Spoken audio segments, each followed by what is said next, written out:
और इसी तरह से अगर आप सब ने अपने शॉर्ट हैंड डिक्टेशन की प्रैक्टिस करी तो आप सबकी जॉब जरूर से जरूर लग जाएगी। ये मैं एक्सपीरियंस्ड हूँ, इसलिए मैं बात बोल रही हूँ। शॉर्ट हैंड डिक्टेशन हमेशा ये सोच के करना चाहिए कि अगर हम 100 की लिखना चाह रहे हैं तो हम 100 की लिखने के लिए हमें एटलीस्ट 120 वर्ड्स का लिखना आना चाहिए। जब हम 120 वर्ड्स के लिए कूदेंगे ना, जंप करेंगे, तभी हम 100 की विदाउट एनी मिस्टेक लिख पाएंगे। अगर हमें 80 का लिखना है, 80 का हमारा डिक्टेशन है, तो हमें उसके लिए सीखने के लिए 100 की कम से कम आनी चाहिए और हमें 100 पे कूद कूद के जंप करके लिखना चाहिए, सो दैट हमारा जो 80 का पार्ट है वो छूटे ही ना। जब हम 100 का लिखने का ट्राई करेंगे तो हम 80 की जगह 90 पे भी लिख सकते हैं। जो डिक्टेशंस एक 80 की स्पीड पे जैसे चल रहे हैं, ठीक है, हमें 80 के लिखना है, हम 80 के लिखे जा रहे हैं, लिखे जा रहे हैं, लिखे जा रहे हैं, उसका सारा जो पेस होगा वो सेम होगा, सेम स्पीड होगी, तो आपके जो इस हाथ की आदत है उसको वैसे ही चलने की पड़ जाएगी। बट अगर वही शॉर्ट हैंड डिक्टेशन आप ऐसे प्रैक्टिस करें, कहीं उसका 80 स्पीड है, कहीं उसका 90 स्पीड है, कहीं उसका 100 हो रहा है, कहीं उसका फिर 60 हो रहा है, फिर 70 हो रहा है, एक 10 मिनट का या 12 मिनट का डिक्टेशन, कहीं वो जंप कर रहा है 60 पे, कहीं फिर कूद के जा रहा है 90 पे, फिर आ रहा है 80 पे, फिर आ रहा है 100 पे। तो जो एग्जाम्स होते हैं ना अपार्ट फ्रॉम एसएससी उसमें वो यही करते हैं कि कहीं वो आपकी स्पीड बढ़ा देंगे और कहीं वो उसे कवर अप करने के लिए कम कर देंगे। ओवरऑल वो आपको 10 मिनट का अगर बोल रहे हैं तो 10 मिनट का डिक्टेशन दे देंगे, बट उसमें थोड़ा वो 80 में बोलेंगे, थोड़ा वो 70 में बोलेंगे, थोड़ा वो 100 में भी बोल देंगे, थोड़ा वो 90 में भी बोलेंगे। तो ये मेरी ट्रिक रही जिसकी वजह से मैंने एक नहीं दो दो जॉब ली हैं थ्रू शॉर्ट हैंड ओनली। तो बस यही है कि मैं सोच रही हूँ आप सबकी भी हेल्प कर दूं थोड़ी सी, और अगर आप लोग इस तरीके से प्रैक्टिस करेंगे तो it will be very good for all of you people. तो लेट्स स्टार्ट। आप सब लोग रेडी हो जाइए।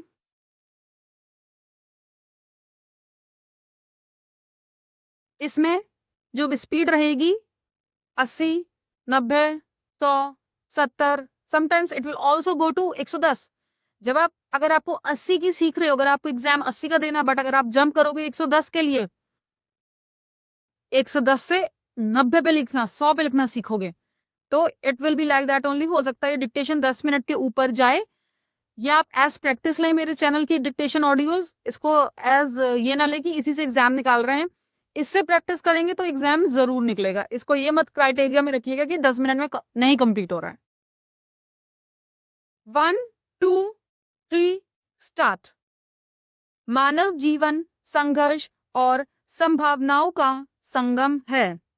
प्रत्येक व्यक्ति अपने जीवन में उन्नति करना चाहता है, परंतु सफलता उन्हीं को मिलती है जो समय का सही उपयोग करना जानते हैं। समय एक अमूल्य धन है जो एक बार निकल जाए तो फिर वापस नहीं आता। जो लोग समय का सम्मान करते हैं वे अपने कार्य को योजनाबद्ध ढंग से पूरा करते हैं और धीरे धीरे अपने लक्ष्य के निकट पहुंच जाते हैं। परिश्रम, धैर्य और विश्वास किसी भी सफलता की आधारशिला होते हैं। कठिनाइयां जीवन का अभिन्न अंग हैं, परंतु वही कठिनाइयां मनुष्य को मजबूत बनाती हैं और आगे बढ़ने की प्रेरणा देती हैं।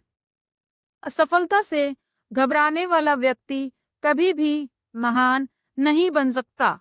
असफलता हमें अपनी कमियों को पहचानने का अवसर देती है और सुधार का मार्ग दिखाती है। शिक्षा का उद्देश्य केवल नौकरी पाना नहीं, बल्कि सोचने, समझने और सही निर्णय लेने की क्षमता विकसित करना है। एक शिक्षित व्यक्ति समाज की उन्नति में सक्रिय भूमिका निभाता है। आज के युग में तकनीक ने जीवन को सरल बना दिया है, परंतु इसके साथ साथ जिम्मेदारी भी बढ़ गई हैं। हमें तकनीक का उपयोग साधन के रूप में करना चाहिए, ना कि साध्य के रूप में। परिवार और समाज के प्रति अपने कर्तव्यों का पालन करना प्रत्येक नागरिक का दायित्व है।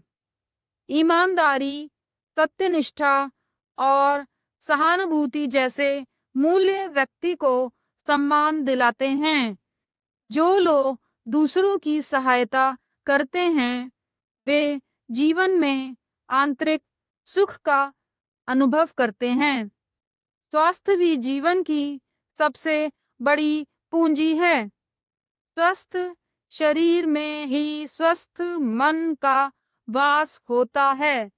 नियमित व्यायाम, संतुलित आहार और सकारात्मक सोच से हम अपने जीवन को बेहतर बना सकते हैं। अनुशासन के बिना कोई भी व्यवस्था सफल नहीं हो सकती। चाहे विद्यार्थी जीवन हो या व्यावसायिक जीवन, अनुशासन हमें सही दिशा में बनाए रखता है।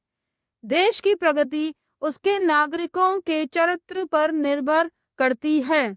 यदि नागरिक कर्तव्यनिष्ठ और जागरूक हों, तो राष्ट्र स्वतः ही उन्नति के पथ पर अग्रसर होता है।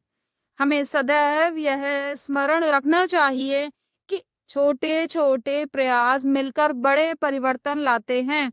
निरंतर प्रयास करने वाला व्यक्ति अंततः अपने लक्ष्य को प्राप्त करता है और समाज में एक सकारात्मक उदाहरण प्रस्तुत करता है। फिनिश।